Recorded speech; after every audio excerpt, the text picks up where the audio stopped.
뉴스 FM 조현주입니다. 우리 시대 다양한 분야의 명사들과 이야기 나눠보는 초대석 시간인데요.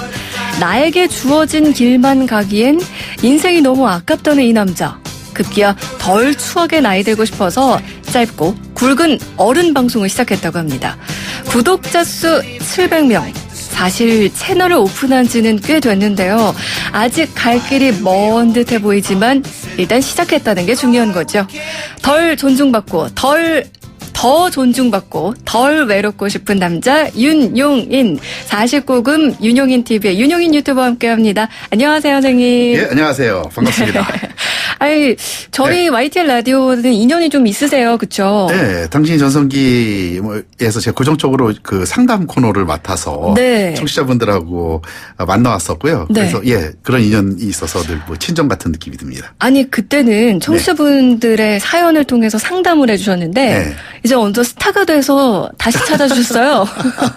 네, 늘 작가라고 하는 호칭 속에서 또는 뭐 회사의 대표라는 호칭으로 불리다가 네. 오늘 유튜버라고 하는 호칭으로 불리니까 되게 새롭네요. 새롭고 좋습니다. 네. 저희 또 뉴스 FM 조현진입니다 청취자분들은 네. 이제 낯서실 수도 있으니까 인사를 좀 직접 드려주시죠. 네, 안녕하세요. 저는 윤용인이라고 하고요. 그 책을 한 10권 정도 쓴 작가이고요. 사람 네. 마음과 관련되어진 힐링 쪽 회사를 운영하고 있는 회사 대표이기도 하고요. 최근에 49금 TV라고 하는 채널명을 가진 방송을 시작한 유튜버이기도 합니다. 무엇보다도 저는 지금 여러분들 앞에서 방송을 이야기하고 있는 윤용인입니다. 반갑습니다. 네. 아니, 말씀해 주신 것처럼 너무나 타이틀이 많다 보니까 네. 저희가 뭐라고 설명을 해드릴지 몰라서 네. 직접 소개를 좀 부탁드렸는데 네. 오늘 저희가 모신 이유는 유튜버라는 걸로 네. 저희가 오늘 이제 이야기를 좀 나눠보려고 하는데 네. 앞서서 오늘 내드린 깜짝 퀴즈도 관련한 이야기였었어요. 네네. 전 세계에서 가장 많은 구독자를 거느린 개인 땡땡땡 큐티파이가 최근 구독자 1억 명을 넘겼다. 네. 정말 대단하죠. 그러게요. 상상도 할 수 없는 숫자예요. 네, 근데 그래도 한 9년이라는 시간이 흘렀다고 해요. 네. 실례지만 선생님 구독자는 얼마나 되는가요? 제가 오늘 지금 집계해보니까 770명 정도 되는 것 같아요. 네. 그 사이에 정말 많이 늘었는데요? 예, 제가 지금 시작한 지가 본격적으로 한 게 2달 됐거든요. 네. 유튜버 개설은 그냥 개설만 해놨고 안 하고 있다가 이제 2달 정도 됐는데 많은 분들이 이제 사랑을 해주셔가지고 네. 예, 많이 계속 늘고 있는 그런 중입니다. 그러면요. 네. 이 구독자가 분명히 처음에는 한 명부터 시작을 했을 거 아니에요. 그렇죠. 예. 한 명부터 지금 770여 명까지 늘어나는 이 네. 과정 속에서 네. 기분이 어떠시던가요? 뭔가 신기하죠, 사실은. 계속 뭔가 이렇게 인원이 늘어난다고 하는 것 자체가 네. 또 더 굉장히 구체적이잖아요. 그래서 가장 중요한 건 뭔가 삶에 활력이 생긴다고 얘기해야 될까요? 어제와 오늘이 똑같다 이런 삶이 아니니까. 네. 또 내일은 또 새로운 뭔가 기회가 또 있겠지라는 생각이 드니까 삶의 에너지가 되게 넘치는 이런 활동들을 지금 하고 있다라는 생각이 듭니다. 누군가 나를 관심 갖고 구독을 하나씩 눌러주는 그 숫자가 늘어나는 것 자체가 좀 설레는 일일 것 같다. 이런 네. 생각이 드는데 지금 기복이님께서 들어오자마자 49금 방송이요? 라고 하셨는데 사실 이 유튜브의 채널 제목이 좀 자극적이에요. 49금 TV는 사실은 유튜브로 생각하시려고 한다는 분들은 사실 살짝 이렇게 잘 안 쓰시는 부분입니다. 왜냐하면 더 많은 분들이 이렇게 볼 수 있는 방송 제목을 쓰는데 우리가 19금 그러면 19살 이하는 보지 말라 이런 뜻이잖아요. 네. 그래서 다 보지 않습니까? 사실은 이제 호기심 같은 게 생겨서. 네. 근데 더군다나 49금이라고 한다면은 나는 뭐 30살이고 32살인데 보지 말란 말인가요? 이렇기 때문에 사실은 그런 단어는 잘 안 써요. 근데 네. 저는 이제 과감하게 요즘 시니어분들이 유튜버에 대한 관심도 상당히 많고 실제로 이 조사를 해보니까 어떤 앱보다 지금 뭐 1등을 지금 하고 있어요. 네. 30대, 40대, 50대, 60대 통틀어서 지금 유튜버가 지금 1등입니다. 가장 네. 많이 쓰고 있는데 실제로 대개 방송이 젊은 분들이 공급을 하고 젊은 분들이 소비하는 중심으로 가 있고 약간의 정보 자체가 약간 이렇게 편향되어져 있다라는 생각이 들어요. 그리고 네. 오히려 시니어분들이 유튜버로 스타가 된다는 것은 출연을 해가지고 이렇게 박막내 할머니라든지 또 우리 미쳤어 할아버지 뭐 네, 지병수 할아버지. 예, 지병수 네. 할아버님 이런 분들의 정말 멋지고 아름다운 활동들을 보는 거지만 그분들이 실제로 제작을 하고 촬영을 하고 이러한 PD로서의 기능들은 하지는 않고 있잖아요. 네. 그래서 오히려 저는 직접 한번 만들어보고 또 우리들의 눈으로 그리고 나이가 든다는 것 자체는 때때로 여러 가지 고민들을 많이 하잖아요. 어떻게 하면 예쁘게 늙고 나이가 들 수 있을까. 또 이런 부분들의 시간들이 반드시 필요하고 이런 방송이 필요하다는 생각이 들었기 때문에 네. 예, 제가 지금 49금 TV라고 과감하게 했고요. 물론 이거 본다고 해서 젊으신 분들이 무슨 부작용이 생긴다거나 이런 건 아니니까. 네. 예, 제목에도 연연하지 말고 한번 또 와서 구경해 주시면 감사할 것 같습니다. 조금 더 장년 측에 초점을 맞춘 네. 그런 느낌으로 제목을 정하신 게 아닌가 이런 생각이 드는데 사실 유튜브는 말씀하신 대로 가입을 하고 네. 남들 영상을 그냥 쭉 보는 시청자로서 역할도 할 수 있지만 네. 누구나 또 영상을 찍어서 올릴 수 있는 제작자가 될 수도 있거든요. 그럼요. 예. 선생님께서도 그동안은 아마 시청자셨을 것 같아요. 네네네. 어쩌다가 직접 제작과 편집 이런 걸 다 하게 되셨어요. 저는 주로 글을 써왔던 사람이기 때문에 원고지나 그 키보드로 쓰는 글은 누구보다 잘 쓸 수 있다라는 그 사실은 약간의 자신감은 있었지만 네. 기계치였어요. 그래서 휴대폰도 거의 뭐 사진 찍고 문자 보내는 거 외에는 그리고 유튜버는 저한테는 너무나 먼 얘기였고 네. 뭔가를 편집한다라는 것은 정말 남의 나라 얘기였었거든요. 네. 근데 어떻게 우연하게 이제 제가 생각하기에 저는 라디오를 되게 좋아했고 개인적으로 그래서 이런 방송들을 한번 해보고 싶다라는 생각을 했었는데 유튜브를 그냥 마음속으로만 두고 있다가 그 서울시 50플러스 재단하고 네. 그 LG U+가 함께하는 50 플러스 유튜버 스쿨이라는 걸 만듭니다. 공모를 했어요. 그래서 50살 이상 되신 분들 중에 이렇게 방송을 직접 만들 수 있는 PD로서 이렇게 사람을 키워보겠다. 네. 이런 유튜버 스타를 키우겠다 해서 800명이 왔고 800명 중에서 제가 10명에 뽑혔습니다. 그래서 최근에 한 2달 동안 집중적으로 이런 기획과 촬영 이런 공부를 좀 했고요. 네. 그런 걸 통해서 지금 방송을 만들고 있고 이렇습니다. 지금 청취자분들께서 동영상 찍고 편집하고 왠지 어려울 것 같아서 엄두를 못 내겠어요. 5756 청취자님도 이렇게 보내주셨고 네. 또 다른 분들도 휴대폰으로 찍는 건 어떻게 하겠는데 편집하고 올리는 거 어떻게 하는 거예요? 오늘 잘 들어야겠어요 하셨거든요. 네. 좀 어떻게 배우면 좋을까요? 일단 우선 시작하시고요. 너무 잘 만들겠다라는 그런 생각은 지금 하지 마시고 우선 시작하십시오. 그리고 모든 길은 거꾸로 유튜브에서 찾으시면 됩니다. 그러니까 영상을 어떻게 올리는지를 검색을 치면 유튜버들이 이미 다 얘기를 해주고 있고요. 편집을 어떻게 해야 되는지 하면 적절한 프로그램들을 다 소개해주고 정말 그 고급적인 정보 자체를 맥강 자체를 돈 안 내고도 보실 수가 있기 때문에 제가 가장 중요한 건 액션이다라는 생각이 들어요. 일단 내가 오늘부터 해봐야지 하고 유튜버에 검색 한번 해보시는 게 중요하고요. 두 번째는 더 중요한 건 뭐냐면 내가 뭘 갖고 하지? 내가 꽃을 좋아하니까 꽃을 갖고 할까? 나 먹는 거 좋아하니까 먹방을 할까라고 자기 주제를 잡아야 되는 거거든요. 네. 여기에 대해서 나는 잘하는 게 없는데 그거는 절대 아니라고 봐요. 나중에 혹시 이 방송이 끝나고 나서 저한테 개인적으로 뭐 메일을 보내주셔도 좋고요. 거기다 네. 이제 간단하게 메일로서 제 컨설팅을 해드릴 수가 있는데요. 저는 제가 봤을 때 누구나 다 자기 재능은 다 있다고 생각을 하거든요. 예를 들어서 제가 49금 TV를 만들어 놓고 최근에 강아지 영상을 하나 올렸어요. 네. 근데 강아지는 많은 분들이 정말 좋아하시는 분들이 많아서 실제로 강아지 올리는 유튜버들이 되게 많습니다. 귀여운 강아지들의 모습을 이렇게 하는데 저는 만약에 제가 똑같은 강아지의 영상을 올렸다고 한다면 다른 젊은 분들의 그 디자인 감각 수려하고 이런 분들에 대해서 감각적으로 제가 밀렸을 거예요. 네. 근데 제가 강아지 글을 다 올리고 나서 마지막에 아무도 예상하지 않았는데 자막이 이렇게 올라가면서 시 하나를 직접 썼어요. 네. 음악이 나가고 그 시를 제가 좀 읽어봐 드려도 될까요? 지금요? 네네네. 네. 이제 강아지 영상이 다 끝나면 제가 이런 시가 제 목소리로 나옵니다. 내 아이들이 강아지였을 때 이리와 하면 아빠 하며 달려오고 앉아있으면 두 무릎 사이로 쏙 들어오고 누워있으면 서로 옆에서 자겠다고 다투더니 아빠의 품보다 더 큰 세상으로 어른 되어 나가기 시작하면서 대견함의 한쪽에 우주보다 큰 허전함이 각자 쓰는 방에 닫힌 문처럼 자주 스산했다. 새벽에도 운전 중에도 홀로 TV 속 아이들 프로를 볼 때도 수시로 그러했다. 다시는 잡아보지 못할 시간의 아쉬움일까? 남이 돼가는 내 것들의 서글픔일까? 무엇이든 저울로 사겨야 할 감정들, 부담될까 재빨리 털어낼 민망한 투정들. 그 자리에 선물처럼 찾아온 강아지는 내가 너에게 눈치를 안 봐서 좋아. 내가 너에게 기대를 안 해서 좋아. 내가 너에게 서운함이 없어서 좋아. 너는 좋은 걸 미친 듯이 좋아해서 좋아. 지금 내 곁에 있어서 그것이 제일 좋아. 그때 내 아이 같아서 그게 좋아. 오동아 오늘도 산책 갈까?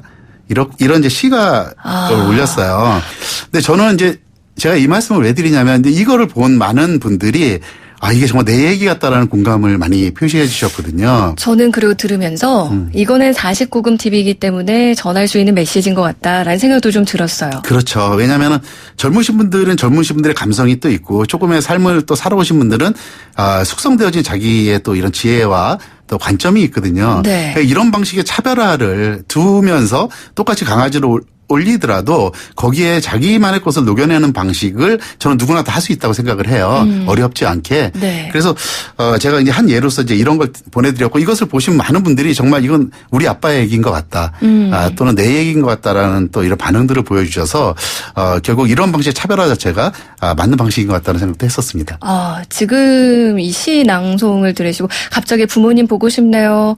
멍멍이가 효도하네요. 뭐 이렇게 또 얘기를 보내주셨는데요. 네. 사실 지금 또 오는 문자들 중에 하나가 유튜브 하면 돈 많이 번다고 하던데 4261 청취자님께서 돈 많이 버시나요? 라고 이렇게 문자 주셨거든요. 이제 처음 시작을 해가지고 사실 돈은 제가 지금 그 얘기할 단계가 아니고요. 네. 뭐 제가 알기로는 조회수가 구독자 수 1000명 이상이 돼야 되고 뭐 이런 조건들이 사실 있는데 네.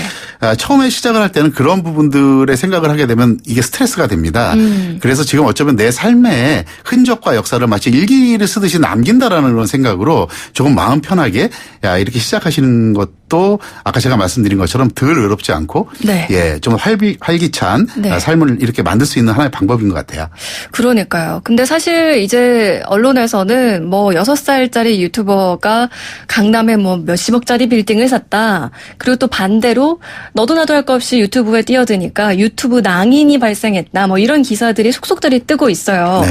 그러다 보니까 많은 분들이 나도 한번 해볼까라는 생각은 들지만 막상 하려고 하면 이게 참 도전하기 쉽지 않은 거거든요. 네. 그런 분들이 또 오늘 윤용인 유튜버의 이야기를 듣고 일단 아까 액션이 중요하다라고 하셨거든요. 네. 좀 시작해 보시면 좋을 것 같다는 얘기도 들고요. 근데 이제 이런 걸 말씀드리면서도 제가 무시할 수 없는 게 사실 디지털 소외, 디지털 격차 이런 것들이에요. 네. 제가 정말 중요합니다. 젊으신 분들은 사실은 스마트폰 하나를 가지고서도 길 찾기도 되게 잘하고 이렇잖아요. 제가 최근에 어떤 음식점을 갔더니 전화가 걸려오는 건 다 나이 드신 분들이 전화 걸려오는데 어떻게 가는지 약도를 알려달라고. 젊으신 분들은 전혀 안 한다라는 거예요. 또 실제로 무슨 키오스크 같은 것들, 무인 판매기 같은 것도 나이 드신 분들이 다 피하시잖아요. 네. 사실 이런 부분들은 누군가 그 고충을 겪고 있는 누군가가 같은 시선으로서 이런 정보를 갖다 제공을 해줘야 된다고 생각을 하거든요. 네. 제가 이제 앞으로 할 방송이 엄마 이거 봐 아빠와 같이 봐라고 하는 코너예요. 네. 엄마 이거 봐 아빠와 같이 봐. 사실은 이제 이 스마트폰 같은 것들을 이 자제분들이 좀 가르쳐 주려고 해도 이 짜증부터 앞서잖아요. 그래서 저는 제가 막내 동생의 입장에서 우리 큰형님에게 누님에게 알려준다는 마음으로 스마트폰에서 어떻게 지도 검색을 하고 어떻게 카카오뱅크를 이용하고 하는 거를 좀 짧게 좀 이렇게 만들 생각이고요. 네. 지금 글쓰기 관련되어진 부분을 하고 있어요. 제가 민원의 글쓰기라 그래가지고 뭔가 이메일을 쓰든 카톡을 쓰든 글자 조사 하나 자체가 사람을 기분 좋게 하고 나쁘게 하고 하거든요. 네. 이런 것들도 가장 쉬운 방식으로 지금 글쓰기에 대한 관련된 주제도 지금 만들고 있고 합니다. 그래서 네. 여러분들이 혹시 나중에 그 49금 TV라는 것은 지금 네이버에다가 뭐 윤용인 이렇게 치시면 49금 TV가 같이 나오기도 하고요. 네. 유튜버에다가 그 동그라미 있는 이렇게 렌즈 옆에 검색하는 데다가 49금 TV나 윤용인 하시면은 같이 만날 수가 있으니까 거기서 같이 공감하고 또 제가 다양한 주제들을 이렇게 나눠드리도록 하겠습니다. 네. 8094 청취자님께서 그냥 듣기만 하려다가 출연자분 유튜브 찾아봤습니다. 라고 이야기도 보내주셨고 그 시 내용이 많은 분들의 가슴 속에 딱 와닿은 것 같아요. 8282 청취자님께서 시 내용이 딱 지금의 저 같네요. 라는 이야기도 보내주셨는데 앞서서 저희가 디지털 격차 뭐 이런 이야기를 했지만 또 저희가 무시할 수 없는 것들이 뭐냐면 5070 세대들이 젊은 세대 못지않게 데이터 사용량이 늘고 있다는 겁니다. 네. 그만큼 휴대폰으로 뭔가를 계속해서 하고 있다는 이야기잖아요. 네. 사실 그렇게 생각해보면 디지털 격차가 어떻게 벌어질까 싶기도 한데 어떻게 보면 이제 그냥 받아들이는 존재로서의 데이터 사용이 늘고 있는 게 아닌가 이런 생각도 좀 들거든요. 그런 것도 맞는 말씀이시고요. 또 하나는 뭐냐면 예를 들어서 저희가 중국집을 간다고 한다면 지금 짜장면 내지는 짬뽕만 시켜 드신다고 볼 수 있는 거예요.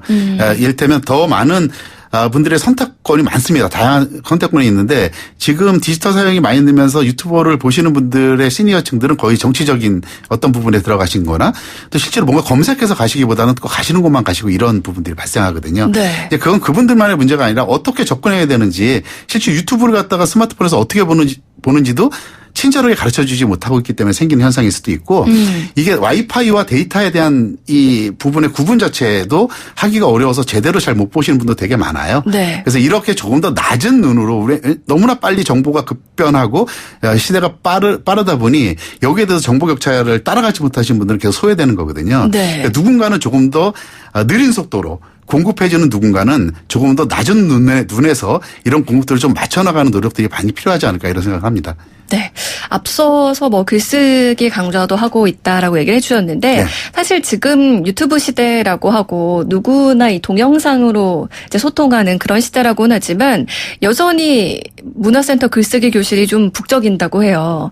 아무래도 예전에는 책을 낸다 하면 어느 정도 유명해졌고 자기가 할 이야기가 쌓였고 이래서 뭔가 이제 인정받았다고 생각을 할 때 책을 낸다라고 생각을 했는데 요즘은 독립출판 때문에 나만의 책을 이제 출간하는 사람들도 많아졌잖아요. 사실 유튜버도 비슷한 것 같거든요. 그렇죠. 책은 사실 저는 줄곧 책에 익숙해져 있었던 사람이고 거의 주말에는 거의 그 서점에서 책을 많이 봤던 사람인데 최근에 많은 사람들이 거의 책을 안 봐요. 예, 이제 그 텍스트, 문자에서 영상 시대로 넘어갔고, 그건 연령이 낮을수록 더 심합니다. 저도 최근에 유튜브를 하다 보니까 거의 책을 더 멀리하게 되는 게 있는데요. 네. 약간 제가 각성하고 있는 것은 뭐냐면, 실제로 제가 이 컨텐츠를 만들다 보니까 어떤 방식이든지 이전에 글을 썼고 지금도 책을 봤던 것들이 너무나 많이 도움이 됩니다. 특히 스토리텔링 하는 것.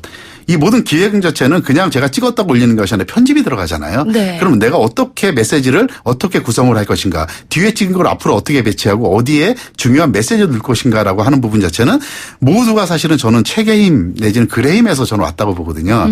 그래서 짬짬이라도 하나의 짧은 일기라도 짧은 글이라도 꾸준히 글을 쓰고 그리고 책을 늘 보는 습관 자체를 이렇게 버리지 않았으면 좋겠다라는 생각합니다. 그건 저에게 하는 또 다짐이기도 하고 그렇습니다. 네.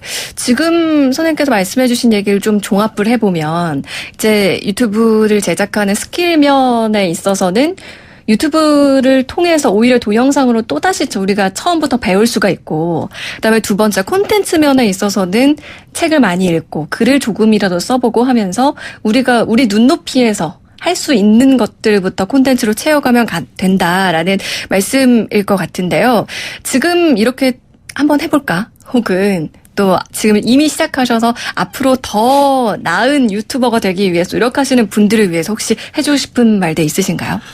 우리가 기본적으로 사람 한 명 한 명 자체를 하나의 꽃이라고 비유하고 더 크게는 하나의 우주라고 얘기합니다. 그래서 사람 자체가 굉장히 귀한 것이다. 타인을 내가 귀하다고 보라고 하고 책방에 나가보면 전체 10권의 베스트셀러 중에서 거의 5권이 지금은 마음에 관련된 이야기, 외로움에 대한 이야기, 그리고 자존감에 대한 이야기를 합니다. 네. 당신 자체가 굉장히 빛나는 존재다라는 얘기를 하는데 사실은 지금 유튜버를 한다는 것은 내가 뭐 1억이 돼가지고 돈을 많이 번다는 행위보다 나한테 감춰져 있는 재능, 나한테 보석처럼 빛나고 있는 하나의 잠재성을 끊임없이 고민해보는 그런 시간과 기회가 된다는 거거든요. 저는 분명히 제가 아까 저한테 메일 주세요. 제가 한번 같이 얘기 좀 나누다가 이런 거 하시면 좋을 것 같아요라고 하는 말씀 드려드릴게요라고 했던 거 또는 네. 유튜브에 댓글 다셔도 할 것 같아요. 저는 100% 확신하는 것은 각자가 모르고 있고 확신을 갖고 있지 않지만 100명은 100개의 콘텐츠가 나온다. 그게 100개의 자기의 보석같이 빛나는 것이다. 그게 바로 자존감이다. 자존감 가지라고 백날 얘기해도 그건 최면적인 얘기일 것이고 본인이 하면서 내가 남보다 뛰어난 뭔가를 분명히 찾아가 나가는 과정이다. 그 여행이라고 생각을 해요. 네. 그래서 그런 의미에서라도 한번 시작해 보시라는 걸 좀 말씀드리고 싶습니다. 네. 그렇다면요. 마지막으로 이 정말 다양한 것에 끊임없이 도전하고 계신 윤용인이라는 하나의 개인이에요, 지금. 네. 뭐 작가, 선생님, 유튜버 뭐 다양한 호칭이 있지만 60대의 윤용인은 어떤 모습일까요? 나이가 들면 나이가 든다는 것에 대한 기본적인 자연의 현상이 생기거든요. 당연히 그건 자연스러운 거긴 하지만 좀 더 외롭고 이런 게 조금 더 나이 들면서 생기는 현상일 것 같아요. 그거 역시 자연스러운 건데 저는 60대 때도 역시 활발하게 새로운 것에 도전을 하면서 이 외로움 자체를 느낄 시간을 좀 줄이면서 왕성하게 좀 새로운 활동들 계속 해나가고 있지 않을까 싶습니다. 네. 앞으로의 또 활약도 저희가 기대해 보면서 오늘 여기서 인사 나눌게요. 오늘 나와주셔서 고맙습니다. 네, 고맙습니다.